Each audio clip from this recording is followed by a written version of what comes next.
Okay, so let's review our W chart. Our W chart has our flags on it for our story. We have our who is red. Our where goes in with green. You okay? Yeah. We're going to flag any kind of when, if it changes scenery or time. Our what is purple. Our why, what is the problem or what happens. If there's a why to why it happened. And then orange is how. Okay, so we're reading the I Survived. And we're on chapter 2. We read chapter 1. On Monday. Was it Monday or Tuesday? Tuesday? Okay, so we're back on chapter 2. And there's a picture of a helmet. Okay. So let's kind of think about, well, tell me real quick, what was the main, well, the book's just started, but what happened in chapter 1? It's kind of the introduction. Mm-hmm. And kind of, and near the end, a big rock was coming down and about to injure, probably kill, and maybe injure. Okay, so who are the main characters so far? There's 2. Marcus. And his dad. Tata? Yeah, his dad's name is Tata. Okay. They shouldn't have been anywhere near Pompeii. Remember they were escaped slaves. Very good. Yeah. Okay, so chapter 2 starts off. All right, we're going to read here and here. Then I'm going to let you read. I have another copy of this book. I just don't have it. I don't know where it is, but we're going to get you one. You're already going. Okay, Yeah. Good. Go ahead. Flag it. Okay, chapter 2, August 23rd, AD 79, the afternoon before Main Street, Pompeii. Okay, so this is kind of cool. It's going before. So it's called a flashback. Okay, so picture that. Marcus walked along the dusty main street of Pompeii, carrying a smelly sack stuffed with his master's dirty laundry. It was early afternoon and the street was packed with people. Shoppers sifting through bins of pomegranates and melons. Weary slaves collecting water from the fountains. Beggars holding out their grimy hands. There's a vocabulary word in here I want to point out. Well, grimy is a good, what would you say that would be? Dirty. Yeah, it's a good adjective. I was thinking of this word right here. Pomegranates. Do you know what that is? I know what it is, but I don't think it's a vocabulary word. You don't think that would be a vocabulary word? It's an unusual fruit to me. I'm not sure if my 10-year-old boy knows what a pomegranate is. I definitely do. Okay. A snake charmer dozed while his cobra peeked out of its basket, tasting the air with its flicking tongue. Salve, Marcus said, a friendly Latin hello for the deadly reptile. If only he had a basket to hide in right now. There were no good days for Marcus lately, but this day was sure to be more miserable than usual. It was broiling hot and his ragged tunic was soaked in sweat. Even worse, his master, Festus Julius, was expecting important guests from Rome this evening, friend of the emperor. This meant even more backbreaking work than usual for Marcus and the other slaves. For days they'd been scrubbing the villa so that the mosaic floors shined like diamonds. Simile, good. So that every silver bowl and goblet gleamed.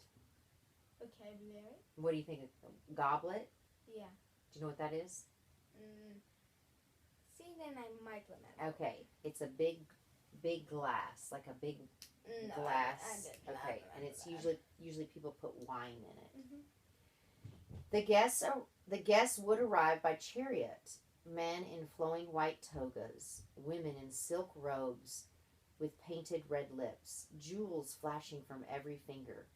Tonight there would be a great feast of roasted flamingo and wild boar. Okay, so let's stop here.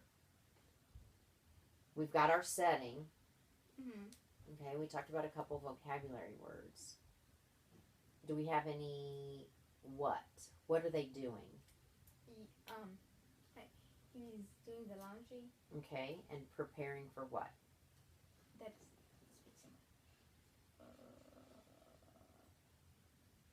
You can just stick it kind of in a general spot. Okay. So he's doing laundry and preparing for the what? Feast or party. Yes, that's right. And what? Okay, and they're gonna feast on wild boar and honey baked mice. Oh, stuffed with raisins and dates and lobsters as big as cats. The guests would lounge on silken couches and gorge themselves until they threw up. And then their stomachs empty, they would eat more. Sounds awful. What does gorge mean? Eat, get big. Yeah, eat, gorge. Tomorrow, Festus would take them all to the gladiator fight at Pompey's amphitheater. From front row seats, they would cheer as the warriors tried to stab one another to death with swords, spears, and daggers. Okay, we're going to stop here. I'm going to leave this book for you because I have my own copy, and I want you to read the rest of this chapter. I want you to focus on new characters. Okay, now, there is a new character in here. We didn't flag it. Who is the new character? Fetus. Okay, Festus. Perfect. Okay, now I want you to predict. Okay, so you're gonna read this page and a half. I want you to predict right now. What do you think the rest of this chapter is gonna go? There's gonna be a bit more of a flashback. Okay. And then they return to reality. Okay, so do you think the setting is going to come back to... Okay, good. Very good. Okay. All right. So I'm going to leave these stickers here with you too. Okay. I like to tell some of my students you can use this as a bookmark even, especially if you're using it on a desk. Okay. You did awesome today.